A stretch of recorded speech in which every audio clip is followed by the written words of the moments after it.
Good afternoon, everyone. My name is Patrick Spiro, and I'm the librarian of the American Philosophical Society, the full title of which is the American Philosophical Society held at Philadelphia for promoting useful knowledge. The APS is the nation's oldest learned society and has approximately 1,000 elected members who are elected based upon a career of distinguished service, advancing knowledge in a wide array of fields. It is also home to an internationally renowned research library, provides over $1.5 million in research grants and fellowships every year, and hosts large meetings and other public programs throughout the year. I encourage you all to visit our website to learn more about what we offer. That website's www.amphilsoc.org. Although our name says we are held in Philadelphia, I also want to acknowledge that our buildings reside in Lenape-Hoking, the homeland of the Lenape people, whose historic relationships with the land continue to this day. We're here today to wrap up what has been a fantastic and fascinating symposium. We've had over 500 people tune in throughout the week, and the conversations have been vibrant. We've looked at citizen science historically, globally, and on the community level. We've also explored the promise and pitfalls of citizen science. I expect the same for this wrap-up conversation between Darlene Cavalier and Bob Hauser. Darlene served on the selection committee that has put together this fantastic program and is a leader in the field of citizen science. She's a professor at Arizona State University and founder and director of SciStarter.org, an organization that we will all hear about a lot more about soon, and has done a wide array of other incredible institution building in the field of citizen scientists. Bob Hauser is the executive officer of the APS and is also a leading social scientist. He spent over 40 years at the University of Wisconsin-Madison as a professor of sociology, and before coming to the APS, ran a division of the National Academy of Sciences. For our concluding session, Darlene and Bob are going to share some of their final thoughts and perspectives on the symposium, on citizen science as a movement, and on possible future directions citizen science and community science can go in. But before we get to the conversation, I just want to take care of some final housekeeping matters. First off, we are using Zoom webinar today, so don't worry, you are muted. But if you have a question, we encourage you to ask it at any time during the event. You can ask questions by using the Q&A feature on the bottom of your panel. And please feel free to ask your question whenever. We are going to have a Q&A session with the audience as part of this conversation. We also encourage you to keep the conversation going online on social media through Facebook or through Twitter. Our hashtag is CitSciAPS. That's hashtag CITSCIAPS. And you can see that also in the chat bar. Finally, we're excited to offer closed captioning for this conference. If you'd like to use closed captioning, you can also see that option on the bottom right of your Zoom panel. It's the CC button. So with all that out of the way, I'm excited to invite Darlene and Bob to join me in a conversation about citizen science, its promise and its pitfalls. Bob and Darlene. Hi. Hi there. Thank you. Well, thanks for joining us. I'm really excited to really hear from both of you on your perspectives on the symposium, but also on citizen science more generally. And I thought a good way to get it started is maybe just to have Darlene, you talk a little bit more about your own experience with citizen science and maybe the work that SciStarter does, and then turn it over to Bob to talk about his perspective as a social scientist and as somebody that worked at the National Academy of Science, how he's viewed citizen science. So Darlene, do you want to share some of your thoughts? Absolutely, and thanks again for having me. My experience, my introduction to citizen science was somebody who happened to be working at a science magazine, Discover magazine, for about 10 years. And then that's how I became interested in science. I was a late bloomer, and it turns out there are millions of me's out there. So I wanted to find more ways to engage in science, and any way to engage in science. So I went to graduate school at Penn, specifically to explore how people without formal science degrees can actually be part of the scientific enterprise. And so it was actually a little bit difficult to find those opportunities. This is how SciStarter was born. SciStarter.org is a way for people to find opportunities to engage in citizen science, community science, participatory research, crowdsourcing. You hear it go by many different names. And it turns out, and we'll talk a little bit later, those names are important. They are fields of practice and actual ways of approaching science. So SciStarter has now several thousand projects whoever runs the project, typically it is a professional scientist, adds their project to SciStarter, and then we help millions of people find these opportunities to engage in science. Great. Thanks, Darlene. And Bob, do you want to share your perspective? Sure. Having witnessed the presentations and discussions and read all of the papers, I'm still not entirely sure that I know what citizen science is. I think I know that it kind of started as an elite sort of avocation, and I always thought of it as sort of individually driven by people who really wanted to engage in some kind of scientific enterprise, whether or not they were trained in what has only been recognized as science for about 150 or 200 years. But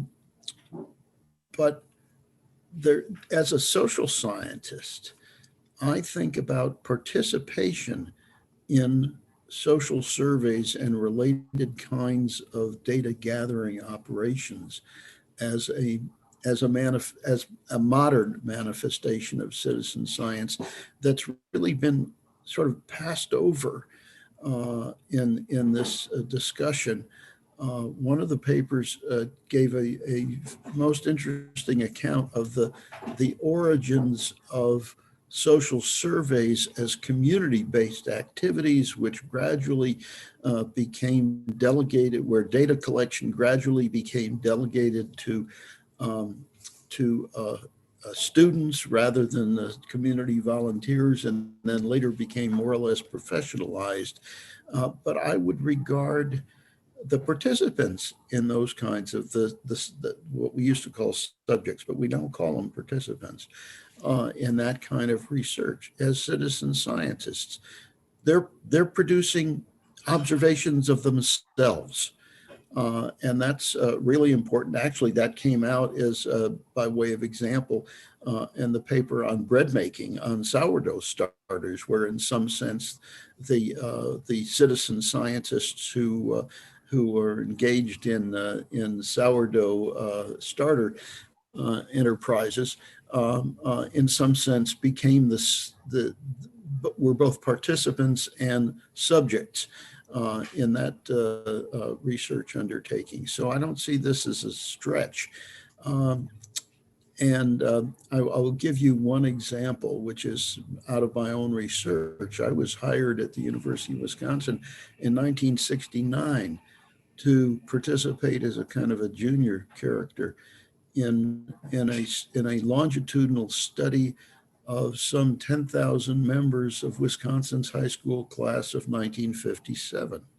Somehow we've persisted, and those folks are now in their early 80s. That is to say, the survivors of those folks are now in their early 80s. Over the years, they have been surveyed sociologically, economically, psychologically, at kind of rare intervals, so that we haven't bothered them all that too much. But they have, and while we've never collected blood and urine from them, we have collected DNA and a few other things that are kind of tangible. And so it's become a biosocial survey operation. The current data collection operation, in which I no longer play a part, actually has mostly to do with looking at those folks for potential signs of dementia and Alzheimer's disease. So these people, the survivors and those who participated up till the time of their deaths, really contributed a great deal of scientific information about the life course, about their lives. And I would regard that as quite as much a manifestation of citizen science as anything else that's been covered in this week's presentations. And there's something else interesting that follows from it. You could regard this as a kind of a community project, as well as a a kind of a population study, because we achieved extremely high response rates throughout the course of this study, extremely high participation rates, by relating the lives of these high school graduates to their membership in Wisconsin's high school class of 1957. And for those of you who are old enough to remember the sitcom Happy Days, that is supposedly based on Milwaukee's high school class of 1957. So we have some symbolic ways of encouraging people to participate as in some sense representatives of the communities from which in which their lives got started. Now, I'll say more about participation later. Maybe we should turn to another question for a moment. Well, I think that's actually a nice segue to one that has already come in. And if I'm looking on my left, it's to look at some of the questions. So this question asks, and again, if you have questions, please use the Q&A feature on Zoom. We will get to them as they come in. And I also have a bunch of questions I can't wait to ask you all too. This one has to do with community science and its relationship to citizen science. And so the question is, what are the ways in which community science and citizen science can be compatible? And are there times in which they are incompatible? And why is that? And Darlene, I was wondering if you could respond to that by also kind of telling us the difference between community science and citizen science in your mind. Sure. And that is a great and timely question. And there's an evolving answer to that. But also I wanted to just follow up on something that Bob said real quick, since he mentioned that, the people in your study did not provide blood and urine samples. And it reminded me that, believe it or not, this is related to, it's Citizen Science Month. All of April is Citizen Science Month. So hopefully people can find an excuse to engage in citizen science. Look at citizensciencemonth.org. But that was made possible through support from the National Library of Medicine, because they are warming people up to the idea of citizen science, community science, participatory research, specifically for a program called All of Us, in which 1 million people are asked to give blood and urine samples. These are people traditionally from underrepresented in biomedical research communities, so that they can be part of accelerating cures for diseases. So there is citizen science that does ask people to give blood and urine samples. So back to your question there. This is an ongoing discussion within the field of participatory research. So you can hear me use, and you've seen all week, different terminologies and labels that are used. And there is I think a natural inclination to slap a label on all of them and just say, let's call it community science, because it sounds way more inclusive than citizen science for obvious reasons. But it is important to recognize there are people who have been at community science practices for a long time. And they look at that label and they hold it dearly. And there is the whole field of study around that. And you've heard already, especially from the EJ community, the EJ Academy and so forth, this week have really gone into detail to describe the methodology that they use. It's very careful. Very often people involved in true community science, they drive the research agenda. They're setting the questions. They tend to work with professional scientists or experts to develop protocols. Because at the end of this, we're all working towards pathways to acquire knowledge, acquire truth. You want to have credible data that people are going to be able to act upon. What happens in community science is that a community can be part of the entire process, setting the research agenda, developing protocols, identifying the appropriate use of technology and platforms, paying people, because volunteering is not really something that everybody can do. Time is a luxury. That's one of the biggest issues in citizen science. You have the time, that is a luxury. So perhaps paying participants to be involved in the program. And one of the most important things is acting upon the data. Somebody's acting upon the data, and it's not just scientists. Scientists may use it to advance areas of research and publish and so forth, but a community is acting upon the data. So that's in general how citizen science is described. Community science is described. Citizen science, it tends to be a broader term, And I would say globally, citizen science is the adopted term, even for community science.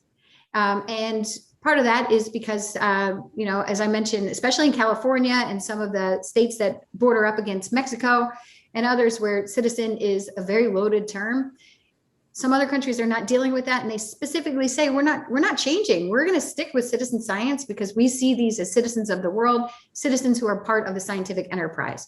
So it's a very timely question because these are actual debates that are happening right now.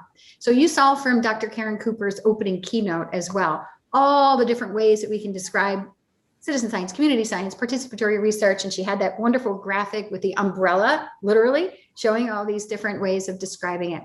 And they can intersect. And I'll give you an example of how they can intersect. Community is also a nebulous term. Everybody belongs to some community. Most people belong to multiple communities. There's no one community that any one of us are part of. And this sounds like an odd analogy, but we do a lot of work with the Girl Scouts, right? So the Girl Scouts have a whole thing called the Think Like a Citizen Scientist journey, where they get involved in a specific project. They basically start with citizen science. A scientist has posted a research question, has posted the protocols, and asked them to either collect data. If a scientist doesn't have enough data, you make and share observations through citizen science, or analyze data. A scientist has too much data, or somebody has too much data and they develop protocols and platforms for you to analyze and sort through that data. So Girl Scouts have a choice and they do one or the other, but then they move to make it community science because even though they're advancing research for a particular scientist who hopefully uses that for the good of society, they then are required to take action. They don't get their badge until they find a way to take action, either using that data or using that project. Because what they recognized is many citizen science projects don't allow for that ability for a volunteer or a participant to draw conclusions upon what they just did, reflect upon what they just did, ask additional questions. And usually there's more questions left after you're involved in a project. So one thing about citizen science projects is they do tend to be pretty linear. There's a specific task that you're doing, you do it, and then you move on with your way. But there are ways that can become community science in that you're using that data, you're acting upon that data, and you're starting to follow some more of the protocols that we've seen described traditionally for community science. Great, thanks. Bob, I didn't know if you wanted to respond to that. And I also had a question about the longitudinal study you were talking about. And, citizen science is a phrase I don't think was really coined until the early 1980s and gained traction after that. But as you said, your participants very much probably think of themselves as citizen scientists. What kept them engaged with the project, do you think? What's their connection to it? And did they themselves over time build a community? I mean, are they aware of their fellow co-participants? And they are actually. One of the things we did, this was some years ago now, was to go around the state of Wisconsin, and most of these folks did remain in Wisconsin throughout their lives or move back and forth between Wisconsin and other places. And we went to high school reunions, 50th high school reunions, and gave talks about the project. And it's called the Wisconsin Longitudinal Study. You could look it up on some search engine if you'd like. The funny thing about it is that we always made an effort not to have people identify themselves to others as participants in the project. And the reason that we did, in fact, I had people sort of rushing up to me at some of these reunion sessions and saying, I'm in your study, and so on. And I like it. I like the questions you ask. I like the issues you're dealing with, that sort of thing. And I would always say, please don't tell anybody else, because we have an obligation to keep this huge trove of information about them as individuals, private, confidential. So it's there. Although as individuals, we always try to get people to identify with their high school class and their community and so forth. We didn't want them talking to one another about their participation in the project, because that could have unfortunate consequences for them as individuals. So it's a real that's a real puzzle. Great. Darlene, I wanted to ask you a question about citizen science today, and then I want to turn to a couple questions that have recently come in on the Q&A. And one of those has to do with the pandemic. How has the pandemic affected citizen science projects? And have there been unexpected opportunities that have arisen because of the pandemic and perhaps the greater embrace of kind of virtual work and connections through the internet rather than in person? Yes, great question. So about this time last year, maybe closer to March, we at SciStarter definitely started seeing an increase in people coming to the website looking for things. And by the end of April, we did a little comparison of April 2020 versus April 2019. And it was a 420% increase in the number of people clicking to join projects, which is substantial. And what we expected to see was some fall off along the way. What we saw instead were immediately projects that people were drawn towards were projects that could be done online. So a lot of the transcription projects, more of the crowdsourcing types of projects. But then we gradually started to see people being more comfortable with looking at nature again. And in fact, a desire to look at nature again, whether that was by just looking out their window, going out back, finding ways to connect in nature. So we start to see this pattern emerge. And where we are right now is it held pretty steady. One of the reasons why it held pretty steady is for those who maybe dabbled and went back to, started to go back to life as usual, they were replaced by schools, libraries, museums. Those are the three biggies that started to turn to citizen science as ways to create authentic STEM experiences for their communities. So it's actually increased awareness of citizen science. We've been in the media a lot. Citizen science has been in the media a lot as a way to still stay engaged, still connect with people. And then also this triangulation of libraries.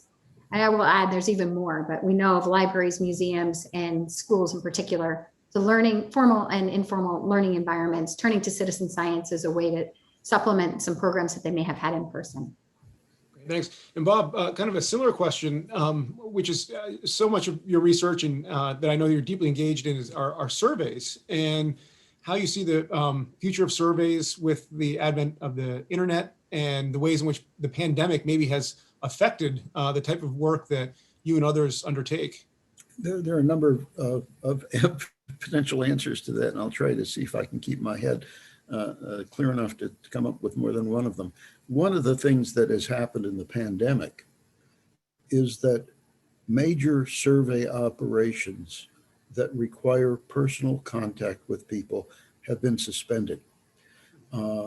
Perhaps the most important one of those is a federal survey, the National Health and Nutrition Examination Survey, which simply had to stop because this was a hands-on operation where people actually, relatively small sample, only a few thousand individuals, but they have a fleet of kind of clinical examination rooms in trucks that go around the country and obtain serious personal medical examinations of a national sample of people, and that simply had to stop.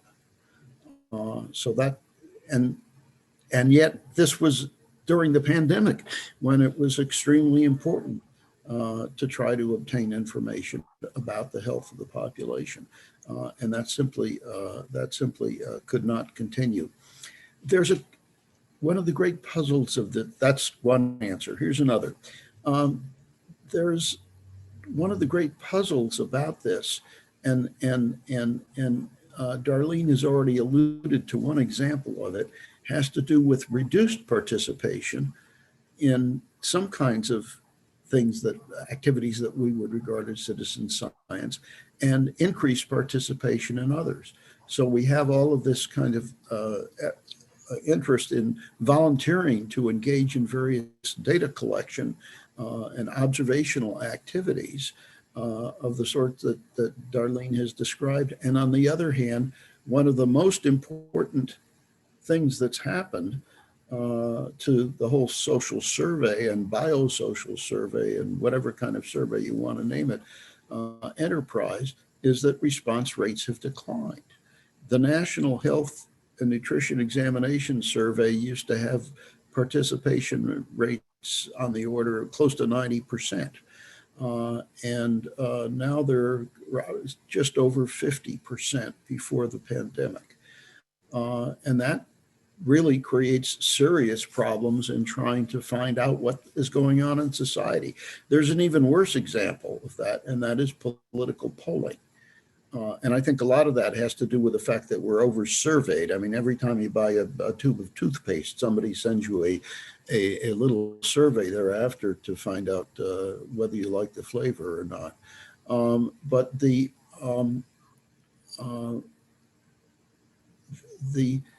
typical political polls now have a response rate on the order of 9%. 9%. And I spent my whole career trying to push 90+%.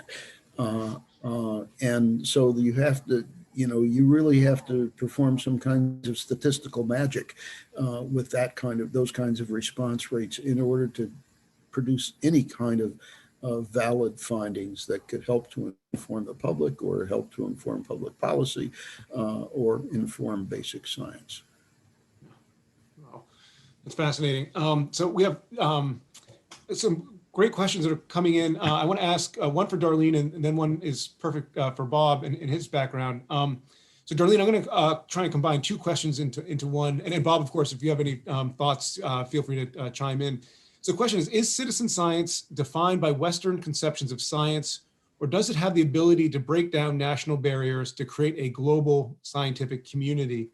And it's related to, I think, in some ways, another question that came in which citing some UN statements that 1 billion people have engaged in citizen science in 2020, and another comment from a co-chair of the UN group that citizen science emphasizes collaborative intelligence and co-creation to facilitate scientific and community-based solutions. So I don't know if you could take on this question about citizen science and the way it can expand, break down national barriers and how science itself is conceived.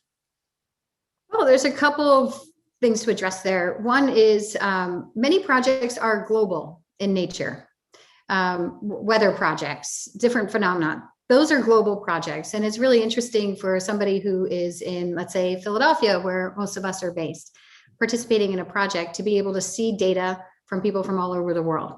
So reflection there is important. And again, to emphasize that many projects are global in nature. The other is an increasing interest in mapping projects and opportunities to sustainable development goals. And so that's relatively new for citizen science in the United States, at least. And we have schools now starting to pay attention to that and ways that you can start to search for projects based on the Sustainable Development Goal. And those are shared. Those were put forth through the United Nations Environmental Program, which is, I think, an interesting development too. But there are some differences in the way that citizen science is approached. I mentioned one just in the label and discussions that we're having here in the United States versus in other countries where they don't really see a need to change the name or even consider changing the name of citizen science to community science. What we've also found is that in particular in the European Union, the funding model is, there's tends to be more funding for longer periods of time to support citizen science. And it's almost always connected immediately with policy, which is also different than here. So we have, National Science Foundation funds a sizable amount of the citizen science that gets done with an emphasis on the research, very little emphasis on policy implications on that. So the different approaches to it, I think, are interesting. And so where we start to learn from each other from a global perspective tends to be in the professional associations, ironically, of citizen science that are emerging. Citizen Science Association in the United States, the European Citizen Science Association, the Australian Citizen Science Association, all starting to exchange information about best practices and what's working. So I think that's useful, it's necessary, and it's also, it's a little ironic that when you have something like citizen science, which is trying to break down those barriers to professionalism, it is actually taking these professional associations to share the best practices and be able to answer a question that you just asked. And I'd add that global citizen science activities are not entirely new. For example, there was some discussion in one of the papers about the work of Matthew Morey in charting ocean currents globally before the Civil War in the United States, when Morey picked the wrong side and was kicked out of the American Philosophical Society for it. But that was a global operation, 150 years ago. Great. So, Bob, a question that's perfect for you is, how do you see social sciences within the field of citizen science? That's a puzzle. So many of these questions are real puzzles. I see myself as fostering citizen science, and other people who do the kind of work that I do as fostering citizen science. And yet I think there are a good many people, and certainly in the sociological profession, if not in psychology or economics, who view this as a kind of a top-down activity. And so there is an entire effort within sociology to do what's called public sociology, which I think has something to do with, again, reconnecting, not doing things from the top down, but really connecting with communities, finding out what they want to do and helping them do it, using some knowledge from the social sciences. My guess is that for the most part, those people have the people who engage in public sociology also have their own political agendas and really attempt to steer communities in particular directions. But to the extent that actually succeeds in activating communities, it's something more like the environmental justice movement, if you will, although not limited to that specific issue or set of issues. But there is something of citizen science in that sort of stream of sociological work. I don't know that there's much of that goes on in either psychology or economics or political science for that matter. So I just kind of two final questions, and they're for both of you. Darlene, I'll ask you first, which are taking the title of this symposium, the promise and pitfalls of citizen science. I'd love to hear both of your perspectives on pitfalls and promises. So let's start with the bad and end with the good, and that's the pitfalls. And I didn't know if you wanted to share some of your perspectives on some of the great mistakes you've seen made, maybe even by yourself or by others, or the failures that we might be able to learn from. I mean, failure, I don't think is something we should be ashamed of, but something that we can talk about so that others can learn. So I don't know if you want to share some of your perspective on mistakes, failures, so that others can think about how to do things right. Well, in watching the event, it was very interesting that many of the pitfalls become the promises. You can see how they're already even within the week, some of those pitfalls, other talks were talking about how they're being addressed in some ways. And a lot of that came down to access and inclusion versus exclusion approaches.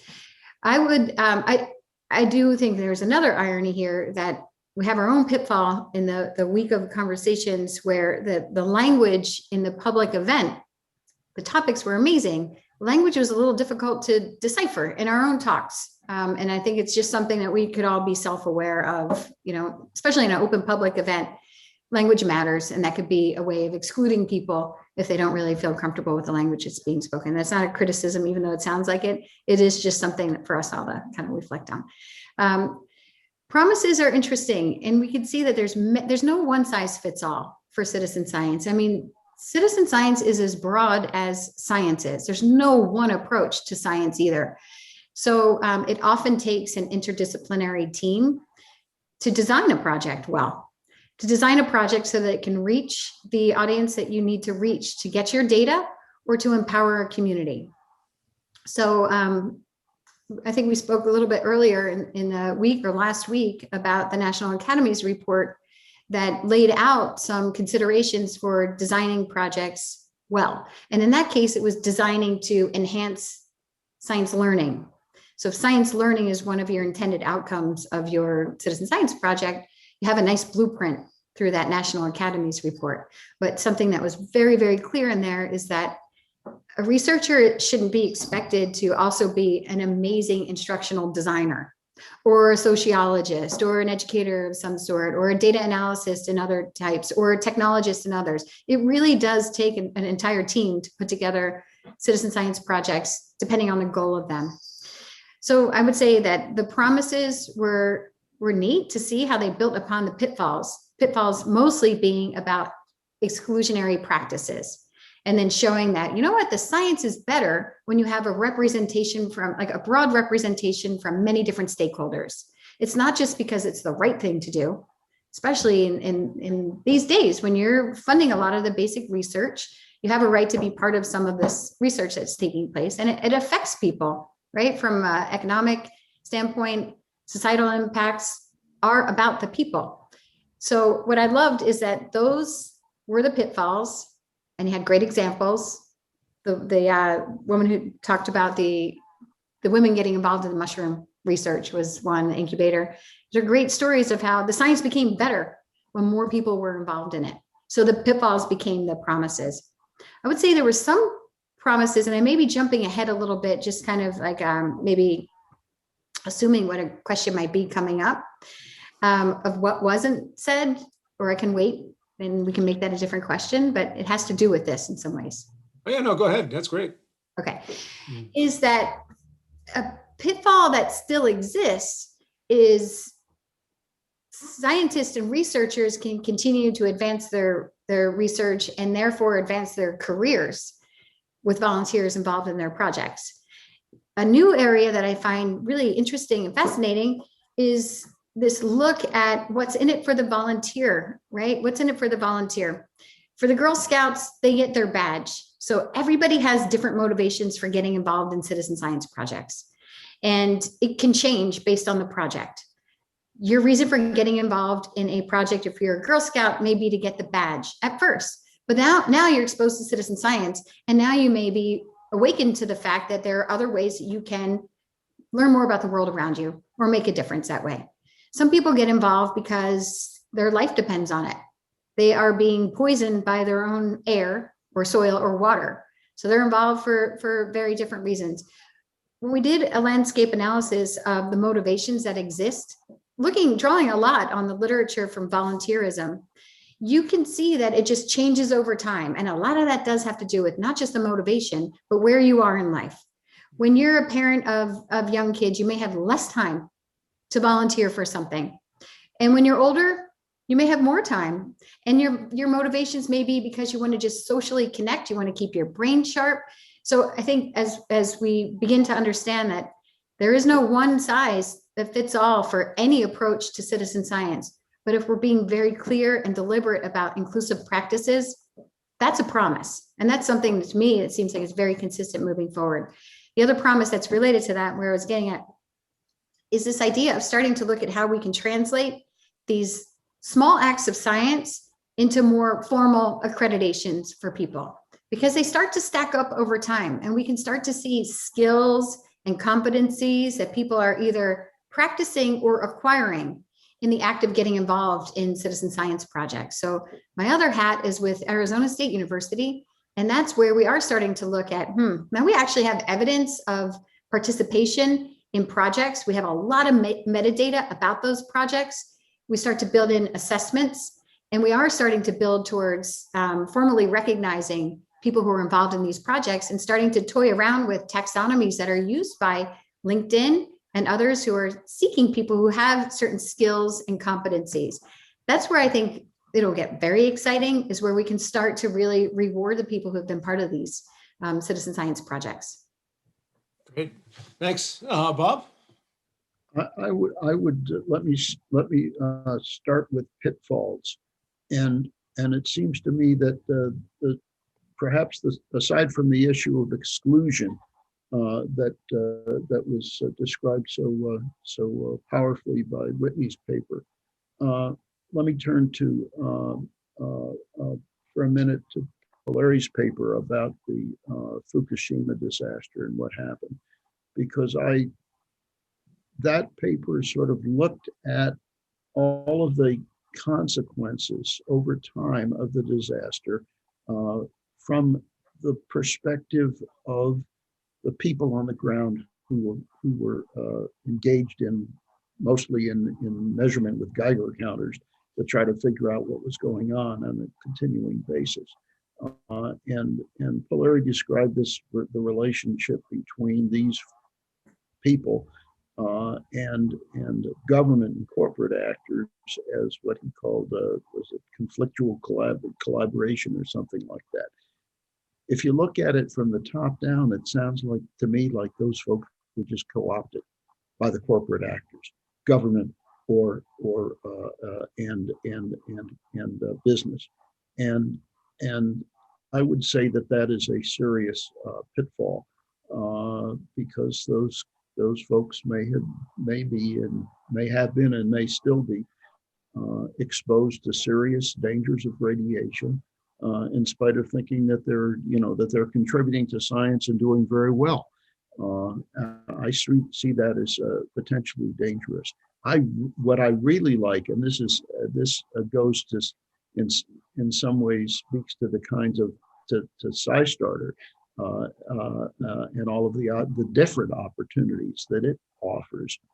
I was just blown away by Dan Wertheimer's report of the work on Berkeley that starts out by focusing on the search for extraterrestrial intelligence, but he ends up towards the end of his presentation just giving folks a huge array of different opportunities for allocating their time and effort to a variety of scientific enterprises, all dealing in some sense with astronomy and astrophysics and so forth, but or almost all, but it just, there's this plethora of things that you could actually engage in that would be both contribute to science and be self-instructive. And I think that was just kind of a real exemplar of what can happen in future. It seems to me a lot of the action lies in opportunities to create observations, not just this kind of self-observations that I described in my line of work, but observations of the world around us, temperatures, birds, tides, all of those things that can really contribute in important ways to knowledge and policy. That's great. And I think just for a last question for both of you, Bob, in your own field, where do you think are some great opportunities that are currently being overlooked or missed for greater use of participants or citizen scientists? That's a hard one. I don't have anything at the top of my mind, so I will give me a minute and something else. Well, Darlene, I was going to ask if you could just share with all of our viewers here and later who are going to watch this on YouTube or on the APS's own platforms. How can somebody, the best way for them to learn about citizen science and get engaged? Well, one easy way is SciStarter. That's exactly what it's designed for. And one is just scistarter.org. You can use an advanced search filter and find projects near you, projects you can do online. If you have a telescope, you can find projects that can make use of specialized instruments you have, but most projects don't require that. And by age group, so use that. But also there's scistarter.org/training. This is a new program and a new resource. Everything's free and open, developed with Arizona State University and the instructional designers there. It provides a foundational understanding of what is citizen science. It goes through some of what we've been talking about here. It steps you through the practice of getting involved in some projects. And it's actually our first attempt to start to map skills and competencies do citizen science. So you get, at the end of it, you get a badge from Open Badges and from Badger. So use that if you're interested. I would share that too if you're a facilitator. I do want to address that because I think this is another exciting area that we see citizen science moving into, is the ability to start to connect citizen science to people who have access to lots of other people. So I've used the Girl Scouts. Of course, there's 4-H. There's something called Osher and OLLI, which is Osher Lifelong Learning Institute. These are 115 chapters tied to universities for 55 and older communities. These are conduits to different communities that can be difficult to reach on our own. So this training program was actually designed with a lot of these community facilitators in mind to make it very easy for them to bring citizen science to their communities. I think this is how we're going to start to see things scale as well. And there's another very promising area, and that is a deliberate attempt to map citizen science experiences to related policies. So I mentioned earlier how the EU, they just kind of, this is how they move forward with things. If you're involved in a project, you're basically collecting data that can inform policy. There's no question about it. This is what you're doing. And so looking for a way to do that, again, there's something called ECAST Network, ecastnetwork.org. It's just another label, but it's called Participatory Technology Assessment. These are people who become part of public forums. They learn about technical issues, and they help, they basically help inform related policies. That's a very close cousin to somebody who has the courage to get involved in the citizen science project. So if, we look for related topics to be able to map them. And of course, we see here in the chat, don't forget to go to the conference website to get more information on ways that you can engage in citizen science and learn more about the practices that are emerging in the field. All right, Bob, hopefully you thought of an answer. And I thought of an answer or two now. The first is a wish, and that is, my wish is that people were more discerning in their ability to tell the difference between legitimate and basically unproductive ways of participating in science or pseudoscience. The activity that I would mention and like to promote is the next generation science standards that were produced by the National Academy of Sciences in collaboration with a kind of a semi-private outfit called Achieve Incorporated. And those standards are for kind of the floor of scientific literacy and understanding of the scientific process that should be taught in and can be taught in grades K through 12. And the importance, what's different about the next generation science standards is that they're not treating people as holes in the ground that need to be filled with truth, but rather as participants in the scientific process from the word go. So that science is not a collection, science education is not a collection of facts, but it is a way of knowing, a process of learning, a process of experimentation in which people are actually engaged. Young people are actually engaged throughout their schooling. And that kind of education is distinct from the traditional way of teaching science as a means of simply culling people and finding out who is destined to become a real scientist, is a way of creating a public that will, I think, be much more likely to and able to participate in scientific activities, even as non-scientists. That's great. So we've run essentially out of time, and I just wanted to, in the spirit of the democratizing spirit of citizen science, I've been the one asking the questions, so I want to make sure that there's nothing else that either of you want to share that you had hoped to talk about in this session. It was a great conference. I learned a lot too. And I want to point out there was very little overlap between what you were able to share this past week and what we normally hear, like through the Citizen Science Association. And I thought that was pretty fascinating too. It's neat when you think you kind of have dug into every hole in citizen science, how much I learned over the past week. So thank you. I do think think a it learning was a experience for all of us. wonderful- I too think it was just a wonderful conference, and I'm just awed by the tremendous variety of activities, both historic and contemporary, that have been covered in the presentations and papers. So I just think it was a great experience. Great. Well, thank you both for joining us to wrap this up, and thank you to all of those who tuned in throughout the week.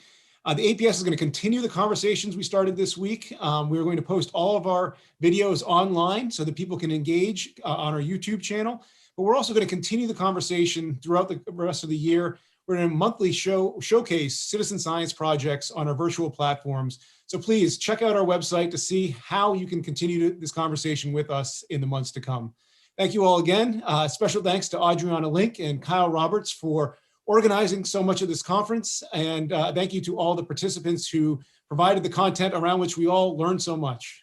Thank you all.